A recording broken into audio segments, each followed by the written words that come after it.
Bismillahirrahmanirrahim, dear students. Today we will discuss our next topic, that is levels of organization of organisms. जानदारों की तंजीम के मुख्तलिफ दर्जात हमने इसमें study करने and we will start it from atomic and subatomic level. Subatomic and atomic level. All types of matter, मादे की तमाम अक़साम जो हैं, these are made up of elements. किसकी बनी हुई होती हैं? Elements की. And these elements are further made up of same types of atom. एक ही टाइप के एटम्स से ये बने हुए होते हैं. And these atoms are further made up of subatomic particles. ये आगे किस चीज़ के बने होते हैं? सब एटॉमिक पार्टिकल्स के. फॉर एग्जाम्पल प्रोटॉन है, न्यूट्रॉन्स हैं, इलेक्ट्रॉन्स हैं, etcetera. All types of matter are made up of elements. तमाम मादे की तमाम अक़साम जो हैं वो एलिमेंट्स की बनी हुई होती हैं. एलिमेंट्स आगे एक ही तरह के एटम्स के बने हुए होते हैं और एटम्स आगे फिर किस चीज़ के बने हुए होते हैं? सब एटॉमिक पार्टिकल्स के. सब एटॉमिक पार्टिकल्स वो पार्टिकल्स होते हैं जो एटम बनाते हैं, और वो हमारे पास कौन कौन से होते हैं? इलेक्ट्रॉन्स हैं, प्रोटॉन्स हैं, न्यूट्रॉन्स हैं, etcetera. Then are bio elements. How we will define them? Elements which form body mass of organisms. वो एलिमेंट्स जो जानदारों के जिस्म बनाने में हिस्सा लेते हैं, या वो एलिमेंट्स जो जानदारों का जिस्म बनाते हैं, बॉडी मास उसका बनाते हैं, इनको हम क्या नाम देते हैं? बायो एलिमेंट्स का नाम देते हैं. नेचुरली अकरिंग एलिमेंट्स जो हैं वो 92 होते हैं. नेचुरली अकरिंग एलिमेंट्स, वो एलिमेंट्स जो कुदरती तौर पर पाए जाते हैं, इनकी तादाद कितनी होती है? 92. और इन 92 में से 16 जो हैं, दीज आर बायो एलिमेंट्स. तो बायो एलिमेंट्स की तादाद कितनी होती है? 60. कुदरती तौर पर जो एलिमेंट्स पाए जाते हैं वो कितने होते हैं? 92. और इन 92 में से फिर बायो एलिमेंट्स कितने होते हैं? 16 होते हैं. और इन 16 में से जो 10 बायो एलिमेंट्स हैं वो जस्ट 1% बॉडी मास जो है वो बनाते हैं. यानी कितने बायो एलिमेंट्स हैं? 16 bio elements. Out of these 16 bio elements, 6 bio elements, they form 99% of human body mass. Human body mass का 99% कितने बायो एलिमेंट्स बनाते हैं? 6 बायो एलिमेंट्स. और उसके बाद जो बाकी 10 बायो एलिमेंट्स हैं, they just count for 1% of body mass, human body mass. अब ये 6 कौन कौन से हैं? Oxygen, carbon, hydrogen, nitrogen, calcium, phosphorus. These are 6 bio elements. और इनकी क्या परसेंटेज है? Oxygen 65, carbon 80, hydrogen 10, nitrogen 3%, calcium 2% and phosphorus 1%. ये जो 6 बायो एलिमेंट्स हैं ये ह्यूमन बॉडी मास का 99% बनाते हैं.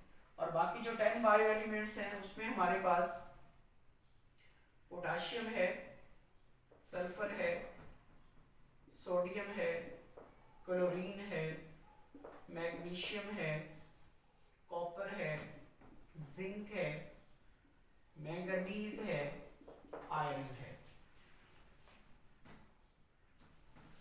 कौन कौन से हमारे पास? Potassium, sulphur, sodium, chlorine, magnesium,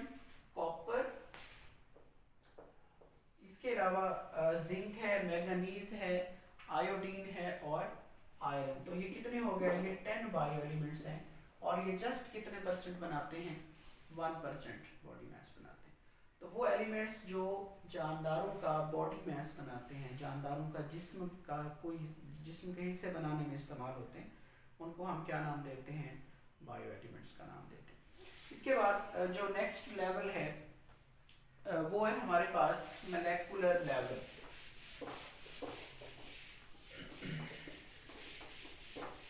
next level हमारे पास है मोलेकुलर लेवल, और इसमें हम सबसे पहले डिफाइन करते हैं मॉलिक्यूल्स को। Bio elements, they are not found in isolated form, but these are combined with each other.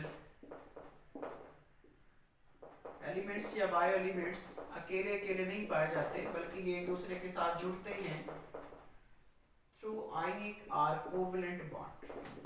Ionic bond के जरिए या कोवलेंट बॉन्ड के जरिए एक दूसरे के साथ जुड़ते हैं एंड फॉर्म स्टेबल पार्टिकल्स, और निस्बतन मुतवाजन पार्टिकल्स बनाते हैं which are called as molecules, जिनको हम क्या नाम देते हैं? मॉलिक्यूल्स का नाम देते हैं। ये एलिमेंट्स या बायो एलिमेंट्स आइसोलेटेड नहीं पाए जाते, बल्कि आयनिक बॉन्ड के जरिए आयनिक बॉन्ड या कोवलेंट बॉन्ड के जरिए आपस में कंबाइन होंगे और स्टेबल पार्टिकल्स बनाते हैं, जिनको हम क्या नाम देते हैं? मॉलिक्यूल्स का नाम देते हैं।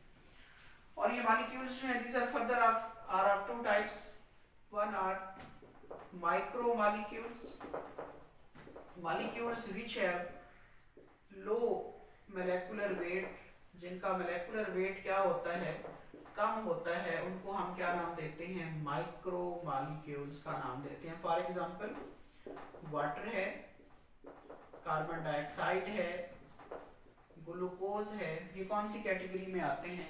Micro molecules. और सेकंड जो है इसकी टाइप, वो है macro molecules. Micro is used for smaller and macro is used for larger once.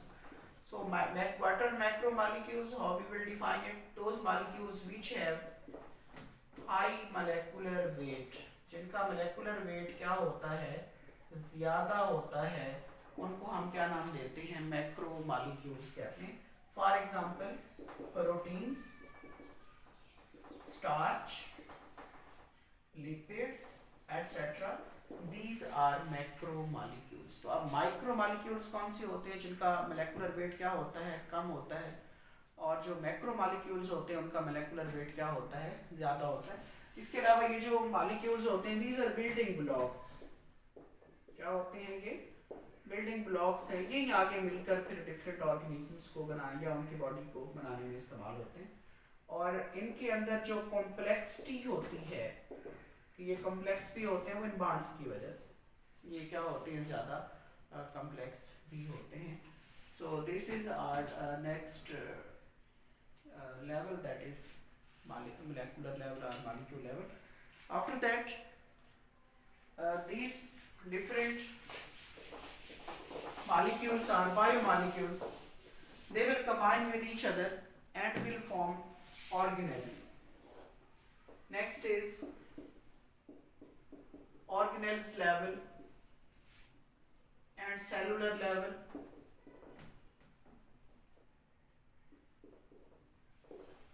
Now what are organelles? These are subcellular structures। ऐसी स्ट्रक्चर्स हैं जो सेल के अंदर मौजूद होती हैं and perform their specific function, और अपना मखसूस काम करती हैं। These are known as organelles. For example, mitochondria, endoplasmic reticulum, ribosomes, etc. These are organelles, subcellular structures which are present inside the cell and perform their specific function. These are called as organelles. For example, mitochondria, ribosomes. These organelles have division of labor. These organelles have division of division of labour, इनमें काम की तकसीम होती है। हर organelle जो है वो अपना अपना स्पेसिफिक फंक्शन परफॉर्म करता है। For example mitochondria are involved in cellular respiration, ये कौन से प्रोसेस में यूज होते हैं? सेलुलर रेस्पिरेशन में, ये इनका काम है। And ribosomes these are used in synthesis of proteins, ये प्रोटीन्स बनाने में इस्तेमाल होते हैं। इसका मतलब ये हुआ कि माइटोकॉन्ड्रिया अपना काम करेगा और राइबोसोम्स अपना काम करेंगे। It means organelles speaks division of labour. Then prokaryotes and for mostly protists, these are made up of single cell, ये अमूमन एक ही सेल के बने हुए होते हैं। and these are called as unicellular organisms, इनको हम क्या नाम देते हैं? Unicellular organisms. इनको हम नेक्स्ट सेलुलर ऑर्गेनाइजेशन वाले टॉपिक में भी डिस्कस करेंगे। Prokaryotes and mostly protists, these are made up of single cell.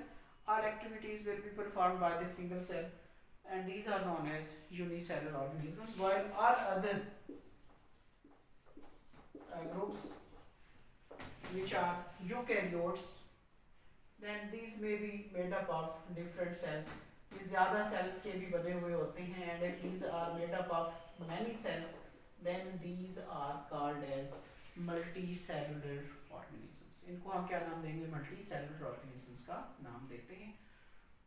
और अब ये ऑर्गेनेल्स मिलकर क्या बनाते हैं? सेल बनाते हैं। Cell is basic structure and functional unit of life, और वो सेल्स फिर आगे मिलकर क्या बनाते हैं? टिश्यू बनाते हैं। Next is tissue level. एक जैसे सेल्स जो एक ही काम से मुतालिक होंगे वो मिलकर क्या बनाते हैं? टिश्यू बनाते हैं। Similar cells are group of similar cells which are related to same function, जो एक ही काम से मुतालिक होते हैं। These are grouped together to form tissue, ये मिलकर क्या बनाते हैं? टिश्यू बनाते हैं। यानी एक जैसे सेल्स जो एक ही काम से मुतालिक होंगे वो मिलकर क्या बनाते हैं? टिश्यू बनाते हैं। और टिश्यूज में भी डिवीजन ऑफ लेबर है, क्या टिश्यू जो है वो अपना स्पेसिफिक फंक्शन जो है वो परफॉर्म करता है। फॉर एग्जांपल प्लांट टिश्यूज में हमारे पास एपिडर्मल टिश्यूज हैं, ग्राउंड टिश्यूज हैं, एटसेट्रा। और अगर हम एनिमल टिश्यूज की बात करें, इसमें भी बहुत टाइप के टिश्यूज मौजूद हैं। फॉर एग्जांपल मस्कुलर टिश्यूज हैं, नर्वस टिश्यूज हैं, एटसेट्रा। और हर टिश्यू क्या करेगा? अपना अपना स्पेसिफिक फंक्शन जो है वो परफॉर्म करता है। तो हमने इस टॉपिक को स्टार्ट किया आज, जो हमारा टॉपिक था levels of organisation of organisms.